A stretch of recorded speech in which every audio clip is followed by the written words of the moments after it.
વિશ્વંવત 2504 અષાઢ 13 મંગળવાર તારીખ 1/8/78 દિને પૂજ્ય શ્રી કાનજી સ્વામીનું શ્રી સમયસાર શાસ્ત્રમાં ગાથા 12નો ભાવાર્થ અને શ્લોક 4 ઉપર સ્વર્ણપુરીમાં પ્રવચન. શ્રી સમયસાર શાસ્ત્ર પરના 19મી વખતના સ્વર્ણ પ્રવચન નંબર 49.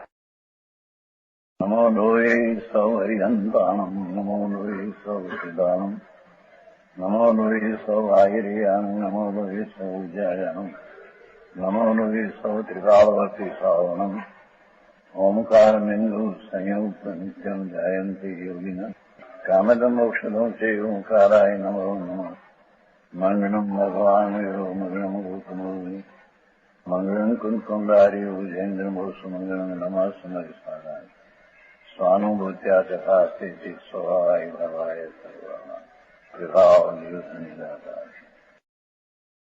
12મી ગાથા એનો ભાવાર્થ અહીં સુધી જ્યાં સુધી યથાર્થ જ્ઞાન શ્રદ્ધાની પ્રાપ્તિ રૂપ સમ્યક દર્શનની પ્રાપ્તિ ન થઈ હોય ત્યાં સુધી આ હોય છે. શું? ત્યાં સુધી જેમનાથી યથાર્થ ઉપદેશ મળે. આ પણ સરતા જેમનાથી યથાર્થ ઉપદેશ મળે એટલી તો એને પીછાણ પહેલી કરવી પડે ને. સમ્યક દર્શન થયા પહેલા આવું હોય છતાં એનાથી સમ્યક દર્શન થાય એમ નહીં.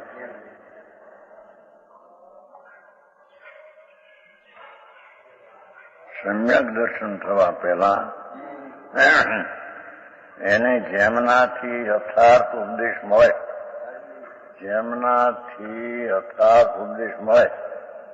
એટલે જે ઉપદેશ યથાર્થ આપનાર કોણ છે એવું તો એને પેલું જ્ઞાન હોવું. હવે અજ્ઞાન છે ત્યાં, પણ એને એ જાતનું જ્ઞાન તો ખ્યાલ હોવું જ ને કે યથાર્થ ઉપદેશ કોણ છે કરનાર.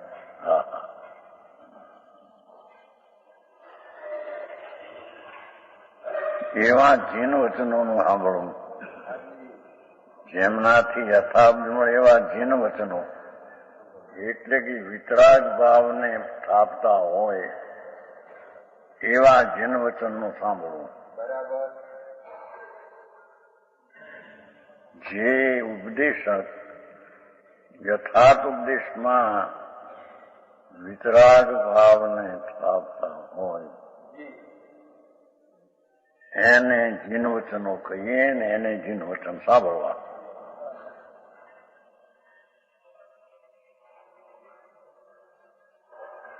ધારણ કરવું, સાંભળીને ધારી રાખવું. શું કે છે? વિતરાગ ભાવ પ્રાપ્ત કેમ થાય એમ શું કે છે એની ધારી રાખવું. બરાબર. તથા જીનવચનોના કેનારા શ્રી જીન ગુરુની ભક્તિ, એ ઓલી જ્ઞાન શ્રદ્ધાની પ્રાપ્તિ જેનાથી થાય એ જીન વચનને કેનારા શ્રી જીન ગુરુની ભક્તિ, વિતરાગી ગુરુની ભક્તિ.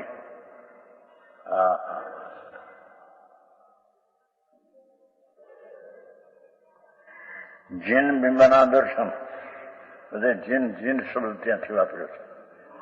વિતરાગી એમાં એવું ને, જીન વચનનું સાંભળવું યથાર્થ ઉપદેશ મળે અને જીન વચનને કહેનારા જીન ગુરુની ભક્તિ અને જીન બિંબના દર્શન. વિતરાગી બિંબ પ્રતિમા, જેને માટે શણગાર કે વસ્ત્ર કે ન હોય, જેવું જીન સ્વરૂપ હતું ભગવાનનું એવું જીન બિંબ અહીંયા હોય, એના દર્શન ઇત્યાદિ વ્યવહાર માર્ગમાં એ કઈ સંકિત છે નહીં, પણ છતાં આવો ભાવ એને હોય એને પ્રવર્તવું એમ કહેવામાં આવે છે. પ્રયોજનવાન છે. એટલું તેને આવે છે. અને જેમને શ્રદ્ધા જ્ઞાન તો થયા, સંકિત થયું, જ્ઞાન થયું, પણ સાક્ષાત પ્રાપ્તિ થઈ નથી. પૂર્ણ વિતરાગતાની દશા પ્રાપ્ત થઈ નથી. સમ્યક દર્શન જ્ઞાન થયું, પણ પૂર્ણ જથાખ્યાત ચારિત્ર કેવળ જ્ઞાન થયું નથી.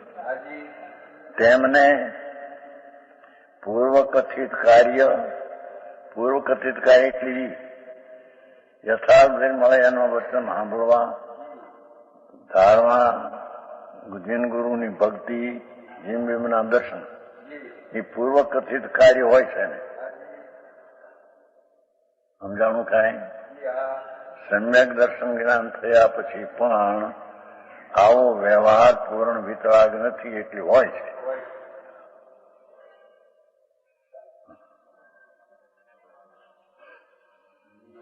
પરદેવનું આલંબન છોડવા રૂપ અણુવ્રત મહાવ્રતનું ગ્રહણ પણ હોય છે. જેટલા પ્રમાણમાં એ પરદેવનું આલંબન છોડે એટલા પ્રમાણમાં એને અણુવ્રત ને મહાવ્રત હોય છે. એનું ગ્રહણ સમિતિ, ગુપ્તિ, 5 પ્રકારની સમિતિ, ગુપ્તિ, પંચ પરમેશ્વરીના ધ્યાનરૂપ પ્રવર્તન, પંચ પરમેશ્વરીનું ધ્યાનરૂપ પ્રવર્તન વ્યવહાર છે ને, શુભ વિકલ્પ છે.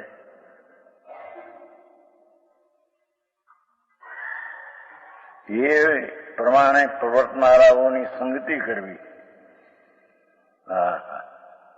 અને વિષય જાણવા માટે શાસ્ત્રોનો અભ્યાસ કરવો. સમ્યક દર્શન જ્ઞાન થયા પછી પણ પૂર્ણતા ન હોય તેને આ જાતનો અભ્યાસ શાસ્ત્રોનો એને હોય છે. એ શુભ ભાવ છે ને. હા.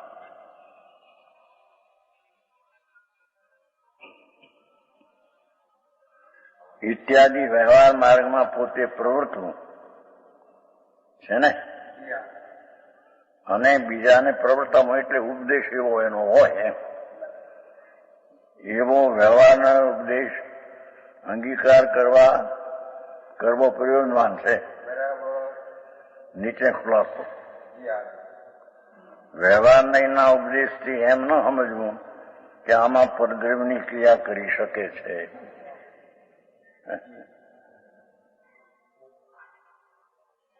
પણ એમ સમજવું વ્યવહાર ઉપદેશ શુભ ભાવોને આત્મા વ્યવહારે કરી શકે છે. આમ એનો અર્થ છે. વ્યવહારે એને શુભ ભાવ અશુભથી બચવા હોય છે. વળી તે ઉપદેશથી એમ પણ ન સમજવું કે આત્મા શુભ ભાવો કરવાથી શુદ્ધતાને પામે છે. જન્મના દર્શન માટે એનાથી નિશ્ચય પમાય છે એમ નથી. પરંતુ એમ સમજવું કે સાધક દશાની ભૂમિકા અનુસાર શુભ ભાવો આવ્યા વિના રહેતા. આટલી વાત છે.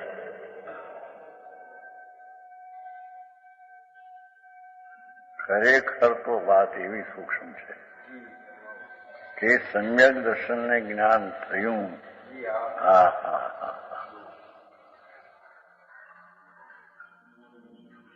એનું જ્ઞાન જ જે પ્રકારનો રાગ આવવાનો છે તે જ જ્ઞાન જ સ્વપર પ્રકાશક તે સમય થાય જ. જ્ઞાન જ તેવું સ્વને અને તે રાગ આદિ જેટલો ભાગ આવે એને જાણવાની યોગ્યતા વાળું જ જ્ઞાન પ્રગટ થાય. સમજાણું કાંઈ?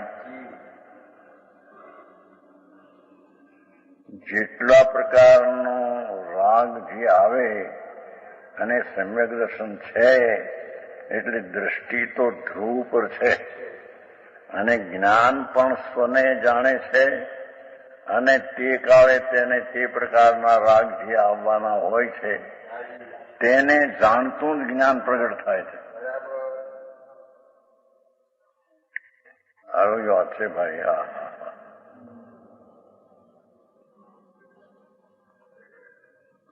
એ વ્યવહાર લઈને કથનચિત અસત્યાત કહેવામાં આવ્યો છે.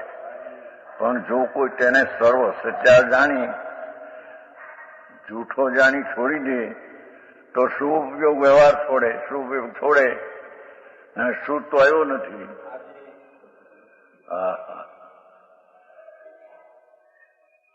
શુદ્ધ ઉપયોગની સાક્ષાત પ્રાપ્તિ તો થઈ નથી. વિતરાગતા જે શુદ્ધ ઉપયોગથી થવી જોઈએ તે તો છે નહીં, અને શુભ ઉપયોગ છોડે તો એ તો અશુભમાં જાય.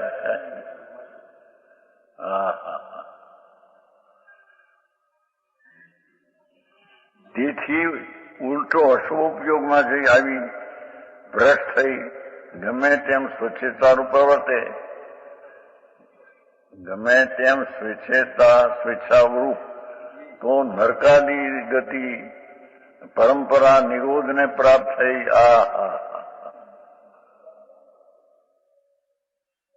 દ્રષ્ટિ થઈ નથી, જ્ઞાનનું ખબર નથી, અને આ શુભને છોડીને બેહે તો અશુભમાં જાય.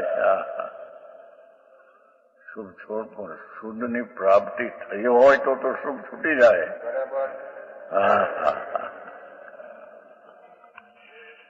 નરકાદીના અને પરંપરા નિરોધને પ્રાપ્ત થઈ.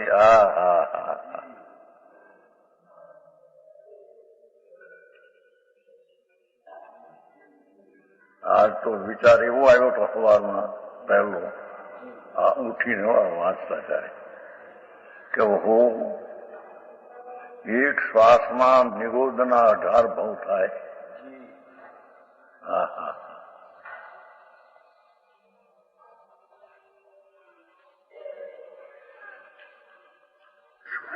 ઊંચે નીચે મૂકેલા શ્વાસમાં મનુષ્યનો શ્વાસ લેવો 18 ભાવ થાય.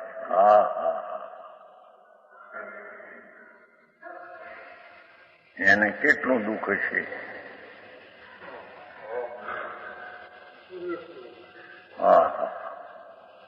દેવના ભાવમાં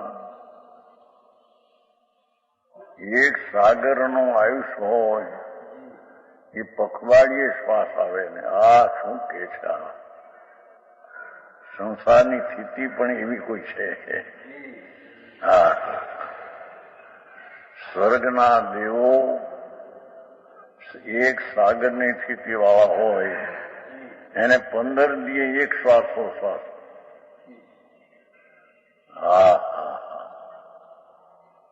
એ લઈ શકે છે કે મૂકી શકે એ પ્રશ્ન છે નહીં. જાણું. અને નારકીને તો શ્વાસનો દર્દ જ પહેલેથી હોય, જન્મે ત્યારથી ગમન હાલે.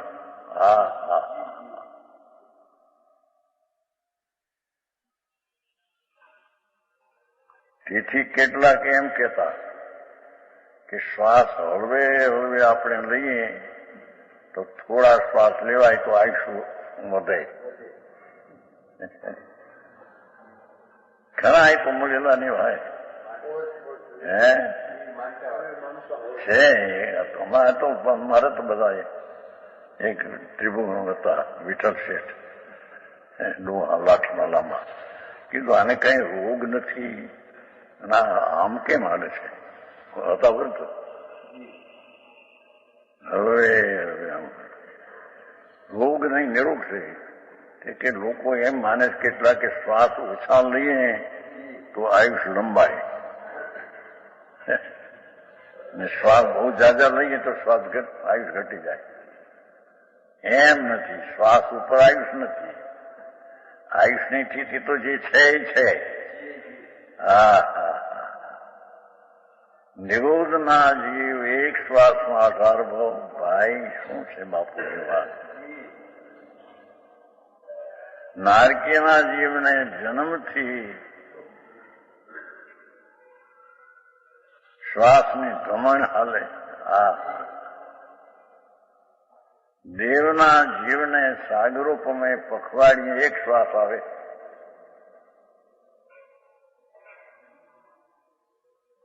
હા આ તો સંસારની સ્થિતિમાં આવું સ્વરૂપ શ્વાસોશ્વાસનું. હા અને અહીંયા એક જો એક શ્વાસોશ્વાસમાં સ્વરૂપનું ભાન કરીને ભવનું અંત લાવે. હા હા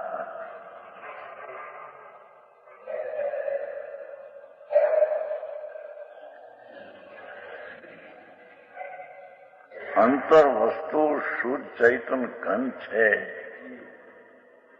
એનામાં અંતર જતા એક જ સમય લાગે છે. રબસ આવે છે ને એક સમય એક જ, પણ ઉપયોગ અસંખ્ય સમયનો છે ને એટલે અસંખ્ય સમય એના ખ્યાલમાં આવે, આનંદનો અનુભવ નહીં. હા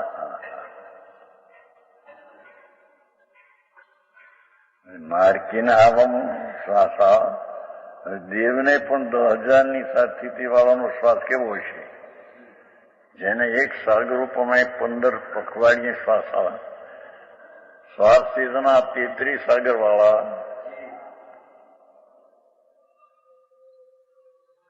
16 પખવાડિયા, 16 પખવાડિયા અને શ્વાસ આવે. હા હા શું છે આ તે સંસારની 16 પખવાડિયા કેટલા થયા? 8 મહિના થયા ને? હે 8 થયા. 8 મહિને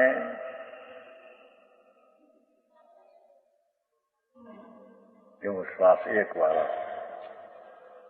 હા હા એ દેવના 10,000ની સ્થિતિ વાળાને કેટલો છે, જેને સાગરે 15 પખવાડીએ, એનો પુલ્યુપમ તો 10 કરોડા કરોડી પુલ્યુપમ છે, એનો શ્વાસ કેટલો હતો. હા હા 10,000ની સ્થિતિનો શ્વાસ કેવો છે દેવને. અને નાયકીને 33 સાગરની સ્થિતિ વાળા એ શ્વાસની પ્રમાણે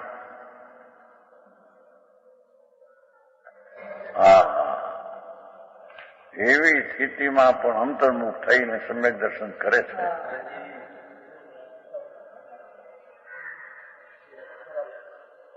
ભગવાન બિરાજે છે, પ્રભુ અંદર ભાઈ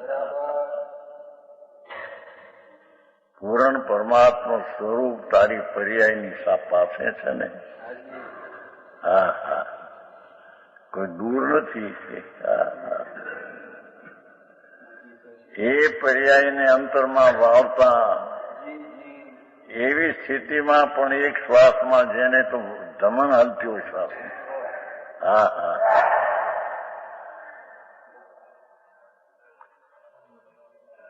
એ તો એ સંસારની ગતિની સ્થિતિ છે.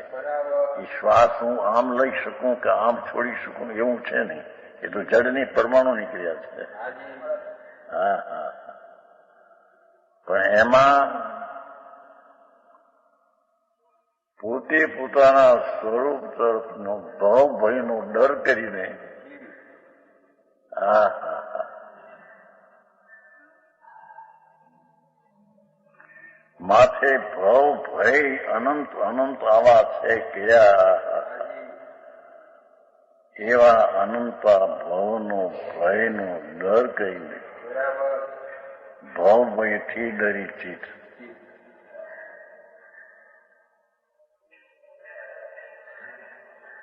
એ અંતર્મુખ થાય છે. હા હા હા દુઃખથી નહીં, ભાવ ભયથી. ભાવ માત્ર દુઃખ છે. વળી સ્વર્ગનો ભાવ એ ઠીક ને નારકીનો ઠીક ને એમ એ નહીં. હા હા ભાવ માત્રના ભવના ભયના ડરથી. અરે રે ક્યાં અનંતા ભાવ અને ક્યાં હું ભાવના ભાવ વિનાનું મારું સ્વરૂપ. હા હા ભાવ વિનાનું તો ખરું પણ ભવના ભાવ વિનાનું મારું સ્વરૂપ. હા હા હા એવો ચિદઘન ભગવાન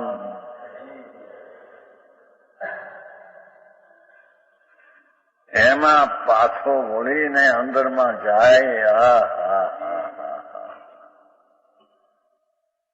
અંતર્મૂર્તની અંદર ઉપયોગની અપેક્ષા એ. બાકી તો સમયાંતરમાં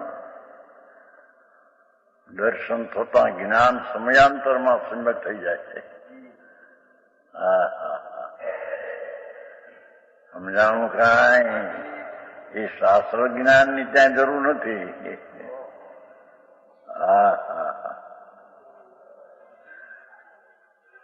એ ભગવાન આત્મા પૂર્ણ શુદ્ધ સ્વરૂપ ગહન ગહન જેના સ્વભાવ ને ગહન જેની શક્તિઓ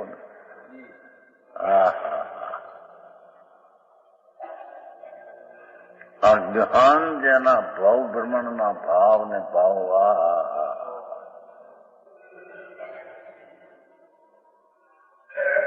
એમાંથી ખસીને ભગવાન મહાપ્રભુ પરમાત્મા દ્રવ્ય વસ્તુ એની દ્રષ્ટિ કરે છે ત્યારે જ્ઞાન સમ્યક થાય છે અને ત્યારે તેને અતિન્દ્રિય આનંદનો સ્વાદ આવે છે.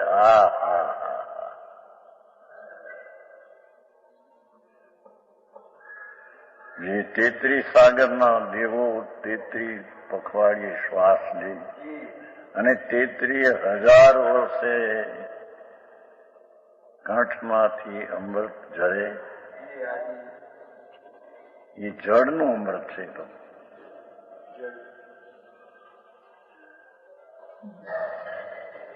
સમજાણું કાંઈ?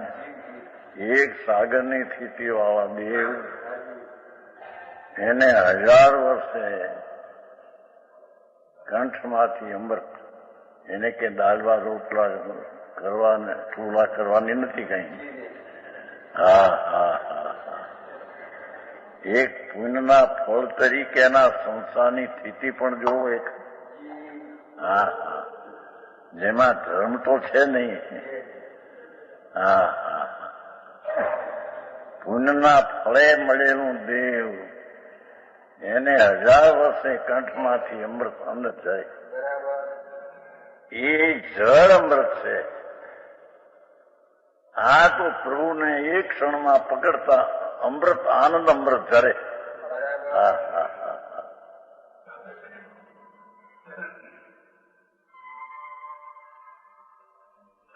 સમજાણું કાંઈ?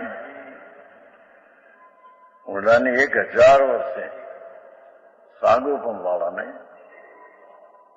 મૂછા વાળાને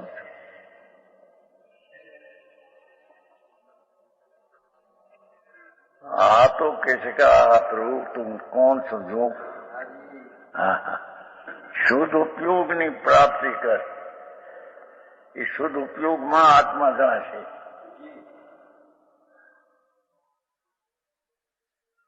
અને શુદ્ધ ઉપયોગ પૂર્ણ થશે પછી એને શુભ ભાવ આવશે નહીં. શુદ્ધ ઉપયોગથી આત્માને પકડતા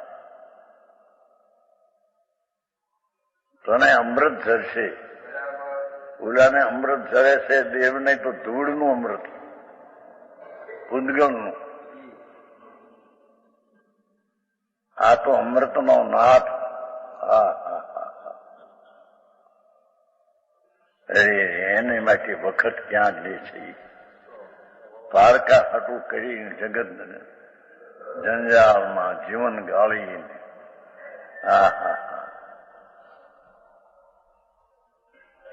પોતાનો એક ક્ષણ પણ મનુષ્યનો સ્તુભ મણી કરતા પણ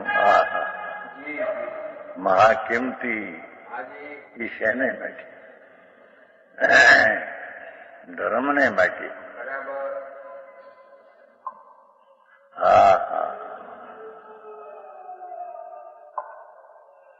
એક ક્ષણમાં અંદર જતા તને અમૃત આવશે પ્રભુ. દેવને તો સાગરૂપ में 15 દી અમૃત આવે, 1000 વર્ષ આવે. 15 દી તો શ્વાસ લેતા. નિરુદ્ધના જીવને પ્રભુ એક શ્વાસે 18 ભાવ કરે. એના એક ભાવમાં એના શ્વાસની મુદત કેટલી છે? શું કીધું?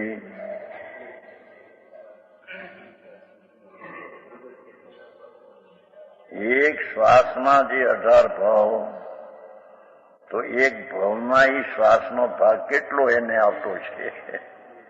હા હા હા.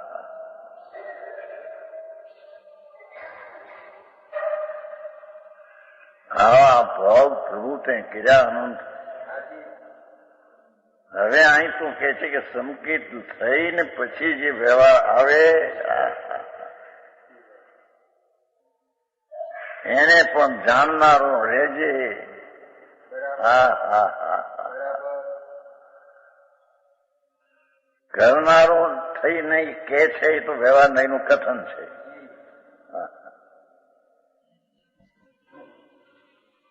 ભગવાન આત્મા, ભૂતાર્થ પરમાત્મા અનંત અનંત અમૃતના સ્વભાવથી છલો છલ પ્રભુ ભર્યો છે. એક ગુણ એવા તો અનંત ગુણ.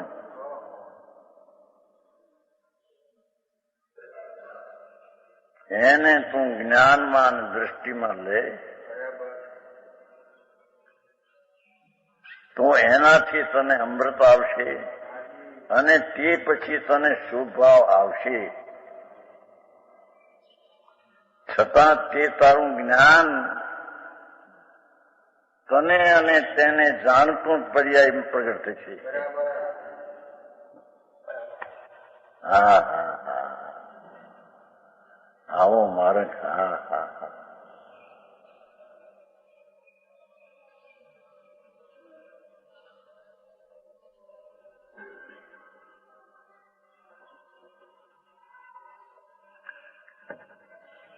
સમ્યક દર્શન થયા પછી વસ્તુને જાણી જોઈ અનુભવી, ઓહો આ તો અમૃતનો સાગર.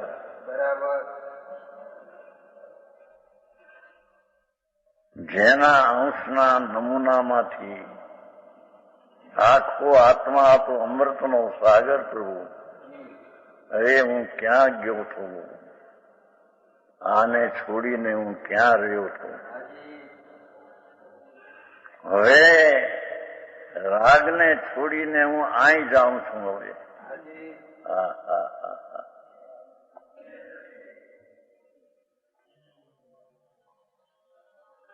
એવી જે દ્રષ્ટિ થઈ, અનુભવ થયો, એ તો નિશ્ચયના લક્ષ્ય થયો, માટે નિશ્ચય થયો.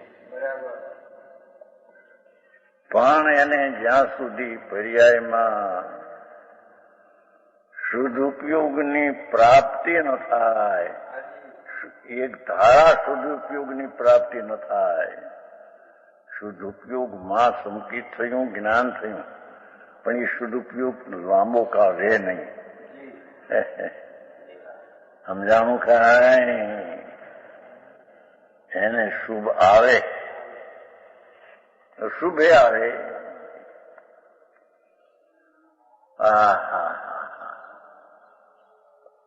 પણ એ શુભમાંથી આગળ જઈને એકલો સદુપયોગ ન થાય ત્યાં સુધી આવો શુભ ભાવ આવે. એને જ્ઞાનની પર્યાય તે સમયની સ્વને અને તેને જાણવાની યોગ્યતાથી જ પ્રગટ પર્યાય થાય. એને નવું બીજું જાણવું છે એમ કઈ છે નહીં. હા હા હા.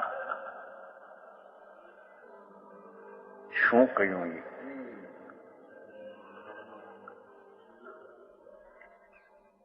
એ જ્ઞાન જે સ્વભાવનું થયું એમાં જે જ્ઞાનની પર્યાય થઈ એ સમય જયારે ઉપયોગ અંતરમાં છે, બહારમાં તો છે નહીં. ભલે અંદર બુદ્ધિપૂર્વક અંદર રાગ છે, છતાં રાગ તરફનો ઉપયોગ નથી. પણ છતાં તેનું જ્ઞાનની દશા તે કાળે પણ સ્વને જાણે છે ને રાગ છે એને અવ્યક્તપણે પણ અંદર જાણવાની પર્યાય થાય છે. હવે બહાર નીકળો ને જયારે શુભ ભાવ આવ્યો ત્યારે પણ તે કાળે તેને જાણતી પર્યાય સ્વને પરને જાણતી તે સમયની તે યોગતા વાળી. હા હા હા, જેટલો શુદ્ધનો પર્યાય થયો અને જેટલો અશુદ્ધ થયો તેને જાણતું જ્ઞાન જ પ્રગટ થાય છે. એને જાણેલો પ્રયોજનવાન કહેવામાં આમ છે પ્રભુ.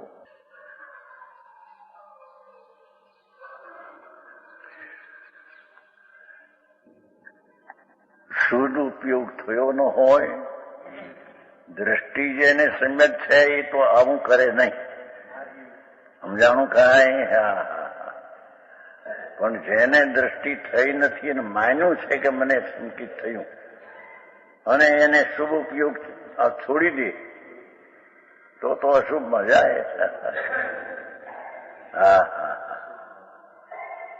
સમ્યક દ્રષ્ટિ જેને ધ્રુવનું જેને ભાન થયું છે એ તો શુભમાં આવે અને જાણે, એ શુભ છોડીને અશુભમાં ન જાય. હા હા, એ શુભ છોડીને તો શુદ્ધમાં જાય. પણ જેને માન્યું છે અમે સંકિતી છે, શ્રદ્ધા છે, અને એને શુભ ભાવને છોડે તો અશુભ ભાવ આવીને સ્વચ્છંદી થાય. હા હા હા હા હા હા હા.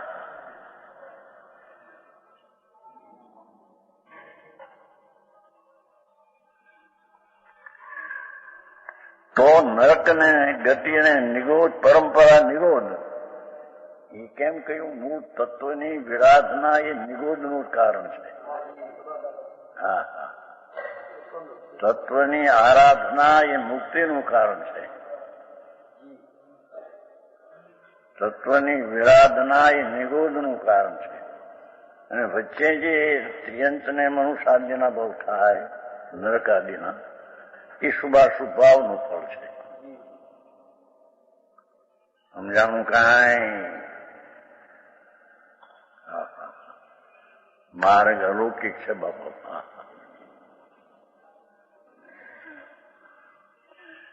સંસારમાં ભ્રમણ કરે માટે શુદ્ધ નયને નો વિષય જે સાક્ષાત શુદ્ધાત્મા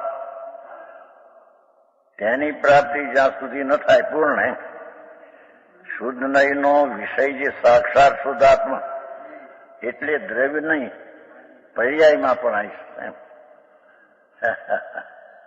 શુદ્ધ નયનો વિષય જે સાક્ષાત શુદ્ધાત્મા તેની પ્રાપ્તિ જ્યાં સુધી ન થાય પર્યાયમાં.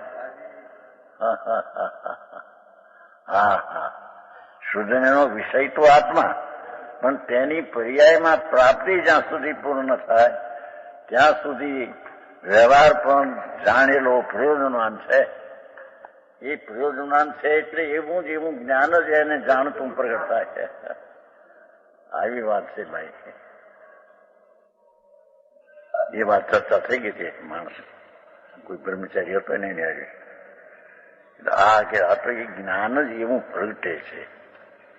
જાણવું પ્રયોજન એટલે નવું જાણવું ઉપયોગ એવું ને નથી.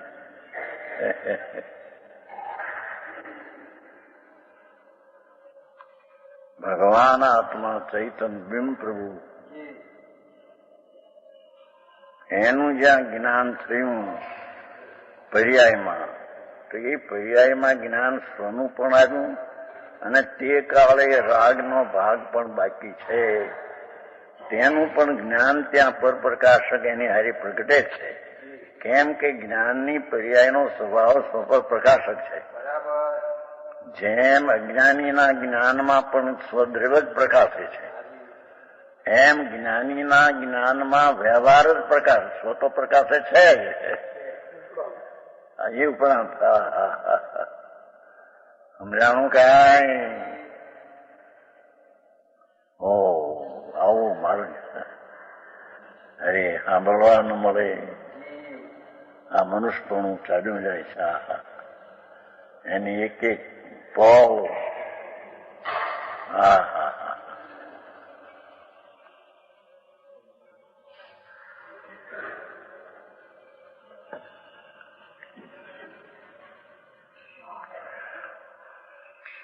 જ્યાં સુધી પ્રાપ્તિ ન થાય ત્યાં સુધી વ્યવહાર જાણવો એવું જ સ્વરૂપ એનું છે. વ્યવહારને જાણે એવું જ એનું સ્વરૂપ છે. એટલે વ્યવહાર જાણેલો પ્રયોજનવાન છે એમ કહેવામાં આવે. સમજાણું કાંઈ? એવો સાદવાદ મતમાં શ્રી ગુરુઓનો ઉપદેશ છે. કુંકુંદાચાર આદિ સંતો દિગંબર મુનિઓ જે આત્મજ્ઞાની અનુભવી ચારિત્રના એવા શ્રી ગુરુઓનો આ ઉપદેશ છે કે જ્યાં સુધી આત્માને શુદ્ધ નયનો વિષય દ્રવ્ય છે પણ એની પર્યાયમાં પ્રાપ્તિ જ્યાં સુધી શુદ્ધની ન થાય ત્યાં સુધી તેને નીચલી દરજામાં વ્યવહાર આવે, અને વ્યવહાર આવે તે જાણમાં યોગ છે એમ જાણે, આદરવા યોગ છે એમ છે નહીં.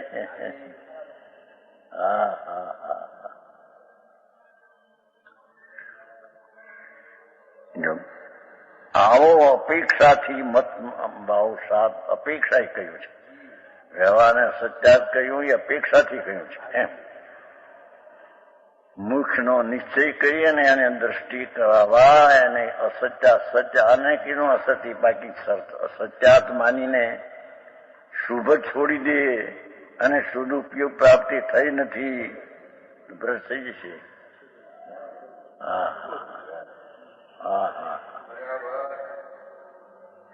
વસ્તુની મર્યાદાની નશા જ આવી છે. એ કઈ ભગવાન કે છે માટે આવું થાય છે એમ નથી. વસ્તુનું સ્વરૂપની સ્થિતિ જ આવી જાતી છે. કે પૂર્ણ સ્વરૂપને જાણે ત્યારે એને સમ્યક દર્શન જ્ઞાન થાય. તે જ કાળે તેને તે પર્યાયમાં રાગ આદિ બાકી છે તેનું પણ જ્ઞાન થાય જાય. સમજાણું કાંઈ? એને વ્યવહારે જાણેલો પ્રયોજનવાન કહ્યું.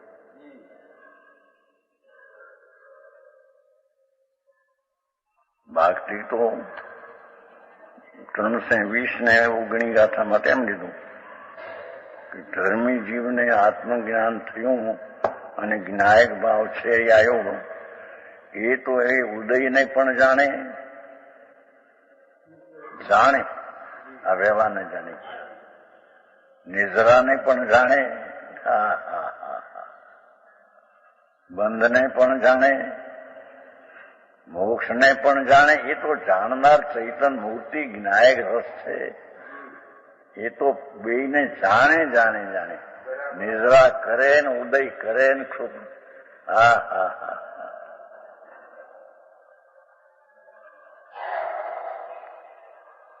એવું ક્યાં છે? જાણનાર ભગવાન જ્ઞાયકમાં એવું ક્યાં છે? એ તો બંધને જાણે, મોક્ષને જાણે, બંધને કરે મોક્ષને કરે એમ એ નહીં. વસ્તુ છે એ પોતે પર્યાયને કરે, બંધની પર્યાયને મોક્ષની કરે એમ નથી.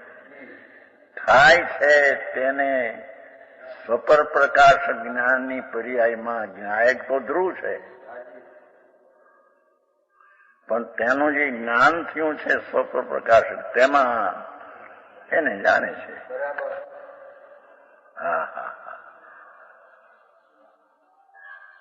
એવું જ વસ્તુનું વાસ્તવિક વસ્તુ સ્વરૂપ છે એવું ભગવાને કહ્યું.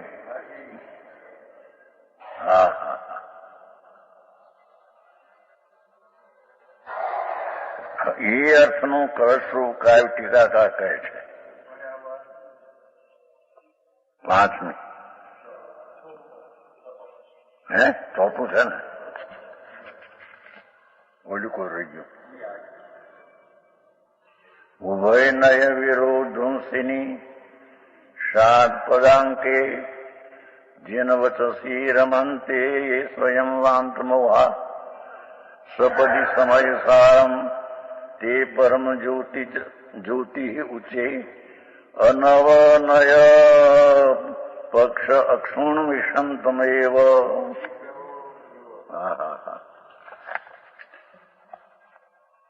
ઉભય નય વિરોધ નિશ્ચય ને વ્યવહાર બે નયોને વિષયના ભેદથી પરસ્પર વિરોધ છે. શું કે છે? નિશ્ચય નહીં છે ને વ્યવહાર છે, એ બે પડ્યા માટે બેનો વિષય વિરોધ છે. નિશ્ચયનો વિષય ટીકાવ છે, વ્યવહારનો વિષય વર્તમાન છે. બે નય જ વિરોધ છે. વિરોધ ન હોય તો બે પડે નહીં. બે ટીકાવને જાણે કે બે પર્યાયને જાણે, બે ઉપાધિને માને, બે તો એ નયના ભેદ બે પડ્યા ક્યાંથી? એક નય નિશ્ચય સ્વન ટીકાવને ઉપાધિ જાણે અને વ્યવહાર નહીં રાગ આદિને પર્યાય આદિને એ જાણે.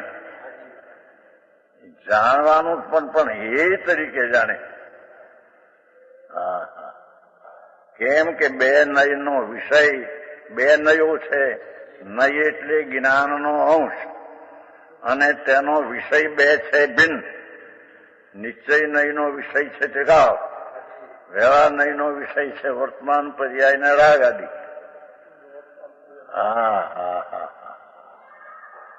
અરે આવું શીખવું ને આવું એ કરતા ઈચ્છામાં પડી ગયું. જસુભાઈ કરતા તો મીઠામાં રૂગણ જાઓ. ઠાણાવું ઠાણ એક સ્થાનકથી બીજા સ્થાનકને આ કૂચે આવે ને પછી ઉઠાડે ને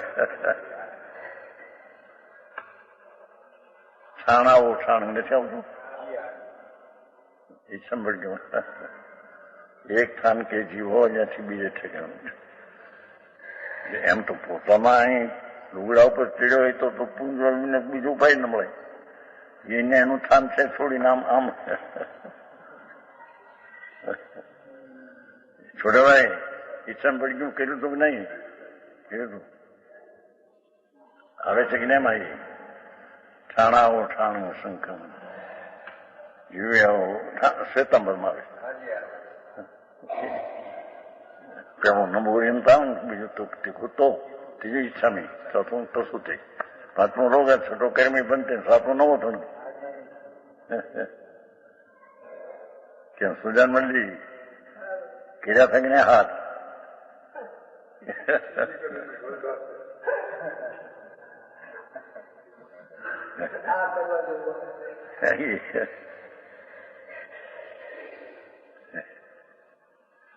અમે તો 10 વર્ષની ઉંમરથી કર્યું હતું પાઠશાળામાં, જૈન શાળામાં.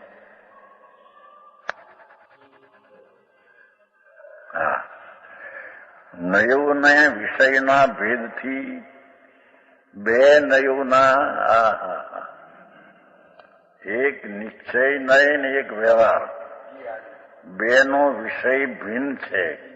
માટે બેનો વિષયમાં વિરોધ છે. બે નય જ વિરોધ વિષય વાળી છે. નિશ્ચય નયનો વિષય ભગવાન પૂર્ણાનંદનો નાદ અભેદ ત્રિકાળ છે.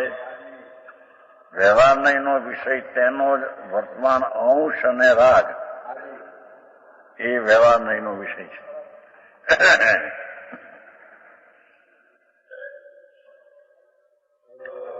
હવે બે નય ને એનો વળી વિષય ને એનો વિરોધ હું વાતી ક્યાં?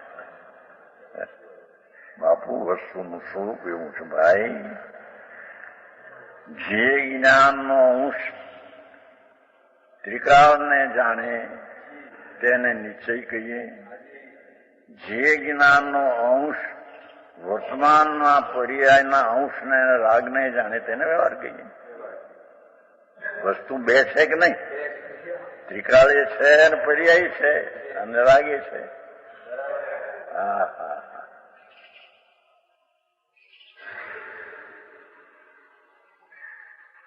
મૂળ વાતની વાત ઘટી ગઈ અને ઉપરના ક્રિયાકાંડો મરી ગયા, ઘૂસાઈને એમાં ને એમાં થઈ ગયા.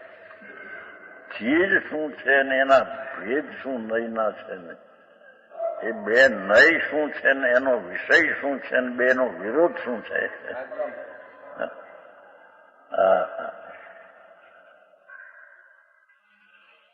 એ વસ્તુ છે ને ભગવાન આત્મા પૂર્ણ શુદ્ધ ચૈતન ઘન અભેદ એક રૂપ એ તો નિશ્ચયનો વિષય છે અને તેનો જ એક વર્તમાન અંશ, ત્રિકાળ નહીં પણ વર્તમાન અંશ અને રાગ આદિ દ્વેષ આદિ સંકલ્પ એ વ્યવહાર નયનો વિષય એટલે વ્યવહાર તેને જાણે છે, નિશ્ચય આને જાણે છે.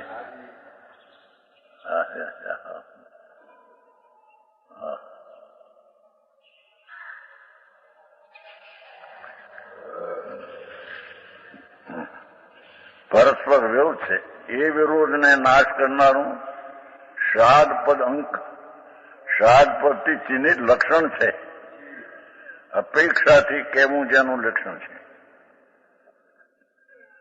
ત્રિકાળને જાણે તે નિશ્ચય છે, વ્યવહાર પર્યાયને જાણે તે વ્યવહાર છે. એવું કથનચિત નિશ્ચય ને કથનચિત વ્યવહાર બેનું જ્ઞાન જીન વચન કરાવે છે. જીન વચન થી રમંતી જીન ભગવાનનું વચન વાણી તેમાં જે પુરુષો રમે છે. હવે આમાંથી લોકો એવું કાઢે છે કે જીન વચનમાં રમે છે એટલે નિશ્ચય નહીં ને વ્યવહાર નહીં બેમાં રમે છે.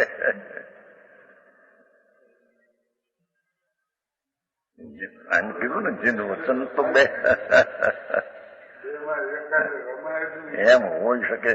તેથી કળશકાર ટીકાકારે જીન વચનમાં રમંતી એનો અર્થ જ એ કર્યો છે કે જીન વચનમાં આત્મા ટીકાળી છે તે ઉપાધિ કયો છે તેમાં જે રમે. જીન વચન તો જડ છે એમાં રમવું શું? જીન વચનથી રમન તેમાં રમવું શું? અને બીજી રીતે જીન વચને બે કયા છે નીચે વાત બે માં રમવું એ રીતે શું સમજાણું કાંઈ?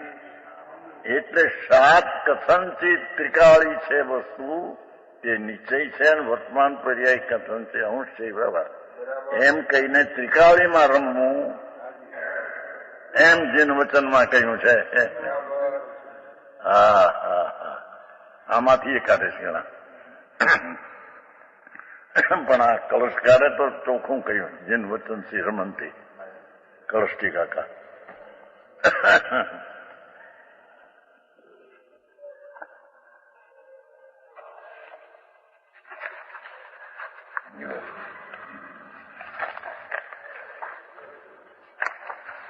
ચોથી આ શું છે? આ તો અસ્પાવ છે ને, અસ્પાવ છે.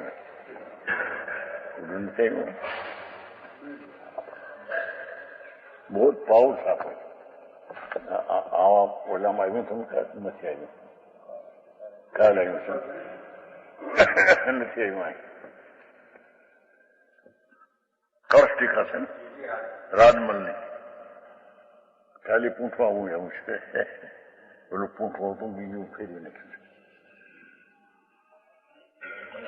એના ગાથામાં અર્થમાં એ કહ્યું છે જીન વચન સી રમંતી એટલે વિતરાગે જે પૂર્ણ શુદ્ધ ચૈતન્ય ઉપાધિ કહ્યું એ જીન વચન છે. એને જે વાણીમાં રમવું નહીં પણ જીન વચનમાં કહેલો જ આવો આત્મા. હા હા હા એમાં રમવું એમ જીન વચનથી રમંતેનો અર્થ છે. હવે એના 3 અર્થ કરીએ. એક તો કે જીન વચનમાં રમવું, તો વાણીમાં રમવું એ તો વસ્તુ છે નહીં. પછી બીજો કે જીન વચન ને 2 કયા છે, નીચે ને વ્યવહાર 2 રમવું. આ એક શબ્દમાંથી 3 અર્થ ઉભા થાય છે. શું કહ્યું કે જેન વચનથી રમંતી એટલે વાણીમાં રમવું. તો વાણીમાં રમવું હું એ તો જડ, વાણી તો જડ છે, ભાષા તો આવી છે. બીજો એમ કે જીન વચને તો 2 નહીં કયા છે, 2માં રમવું એમ નથી, પણ 2 નહીં કયા છે એ 2ને જાણવાની અપેક્ષા એ 2 એક છે, પણ આદરવાની અપેક્ષા એક ટીકાળી આદરણી છે, વર્તમાન એ છે. આવું શું થાય? માણસ પોતાની કલ્પનાથી પોતાની જે વાત દ્રષ્ટિ પડીએ ને એ દ્રષ્ટિમાં લઈ જવા માંગે. એ જીન વચનમાં વર્તમાનના બધા આ કે છે. નિશ્ચય ને વ્યવહાર 2 કયા જેવું માટે એનું આવ્યું. નિશ્ચય વ્યવહાર 2 નયોના વિષયભેદથી પર વિરોધ છે. વિરોધને નાશ કરનારું સાત પરથી જીન ભગવાનનું વચન છે. તેમાં કથનચિત નિશ્ચય ને કથનચિત વ્યવહાર 2 કયો છે, એમાં રમવું એમ એ કે છે. એમ નથી ભાઈ, તું 2માં રમાય નહીં. રાગ મેં રમે ને સ્વરૂપમાં રમે, 2 એ કેમ થાય? એટલે રમવાયું એવી ચીજ ટીકાળ છે, એને રમવું, એને ઉપાધિ કરીને ભગવાને ઉપાધિ કહ્યું. ત્યાં રમવાનું કહ્યું છે. આ કળશમાં છે, પણ અહીં છે નહીં, ત્યાં છે. સમજાણું કાંઈ પૂંઠા કાઢ ચડ્યા છો કે બીજા, એટલે આવું પૂંઠવાનું છે કાઢ. કાલે કૌષ્ટિકા જોતી સવારમાં નહોતી, કોણ લઈ ગયું? કોઈ પૂંઠું ચડાવવા લઈ ગયેલા, કોઈ દીબાઈનું લઈ ગયા છે. દીકરી પૂંઠું ફેરવવા, પૂંઠું હતું નો લીધો, જરીનું સવારમાં. શું કહ્યું? આ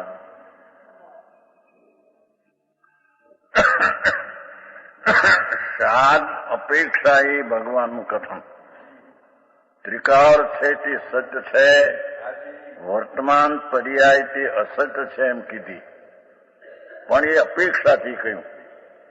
કેમ કે ત્રિકાળના અસત્યનો આશ્રય લેતા સમ્યક થાય છે, માટે તેને સત્ય કહ્યું. અને આને આશ્રય થતું નથી, માટે તેને અસત કહ્યું. પણ એ ગૌણ કરીને નથી એમ કહ્યું હતું. પર્યાય નથી એમ કરીને અસત કહ્યું છે, એમ નથી. આહા, નવરા ક્યાં આમાં કોણ? રવવું, ખાવું, પીવું, ભોગ મળીને જવું, ઢોરમાં પાછું થઈ જાઓ. હે? અરે શું થાય બાપુ? ભલે 5-25 લાખ મળ્યા હોય, ધૂળ પર મરીને ઢોરમાં જવાના, પશુ થવાના. ધંધા 1 લાખ બધી રવવું, ભોગ, પાપ ને પાપ. ડગલે ને પગલે પાપ છે સંસારમાં. ધર્મ તો નથી, પણ પુણ્ય નથી ત્યાં. અરે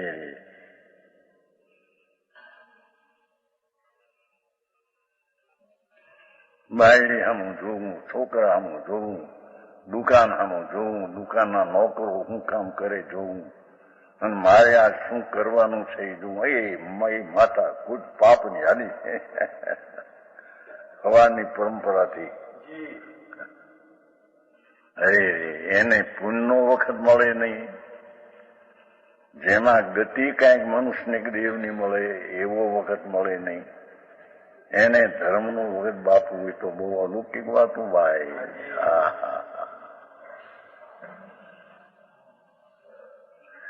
એને તો વિકલ્પથી પણ પાર પ્રભુ. એ વિકલ્પ જે ગુણગુણીનો વેદ વિકલ્પ પણ પ્રવૃત્તિથી પાર વસ્તુ છે. ત્યાં જાવું એને કેટલી નિવૃત્તિ હોય બાપુ.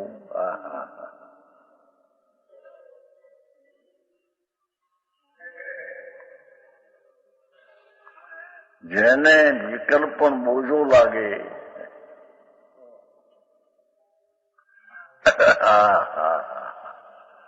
એ બોજાનો ભાર કાઢી હળવી શુદ્ધ ચૈતન વસ્તુમાં દ્રષ્ટિ કરવી.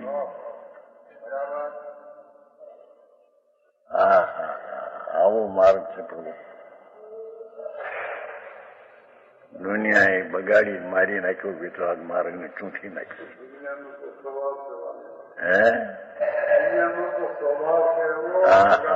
શું કરે પ્રભુ બાપુ. એનું આ જીનવચન એમ અર્થ કરે છે કે નિશ્ચયમાં પણ રમવું ને વ્યવહાર પણ કરવો.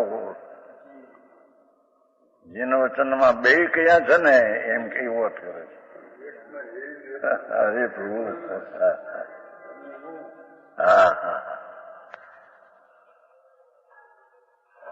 જીન વચનમાં તો ત્રિકાળી ન્યાયિકને જ ઉપાધિ કર્યો છે અને પર્યાય ને રાગને તો હે કહ્યું છે.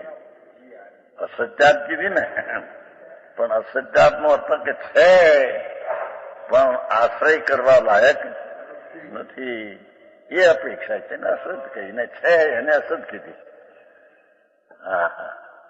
પણ એ બેમાં રમવું એ જન્મવચનમાં બે નય કઈ છે. વિતરાગે બે નય કઈ છે. બેમાં રમવું એવો અર્થ નથી પ્રભુ અહીંયા.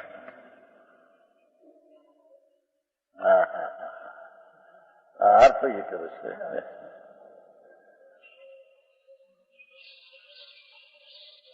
જીનવાણીમાં બે આવ્યું છે નિશ્ચય ને વ્યવહાર. બે માં રમવું એવો અર્થ ખરા છે પંડિતો ત્યારે. ભાઈ એમ નથી બાપુ. એ ઉપાધિ નહીં તો બે જાણવા લાયક છે કે નહીં? જાણવા લાયક બે છે કે નહીં? બાકી બે આદરવા લાયક છે. જાણવા લાયક છે એક તો ઉપાધિ તરીકે જાણવા લાયક છે અને એક હે તરીકે જાણવા લાયક ની અપેક્ષા બે બરાબર છે.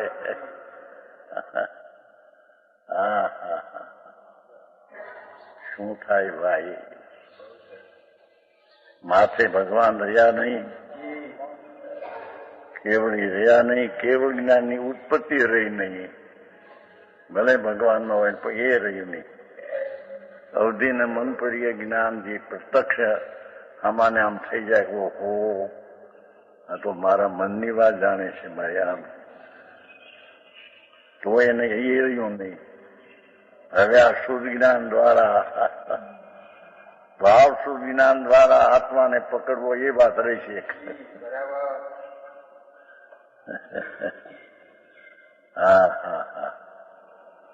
તે ખરેખર તો શુદ્ધ જ્ઞાન પરોક્ષ છે.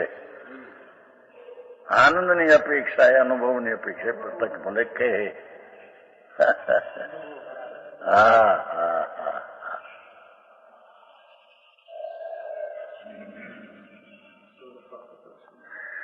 જીન વચન ભગવાનનું વચન વાણી તેમાં જે પુરુષો રમે છે આનું આવું જીન વચન આવ્યું ને.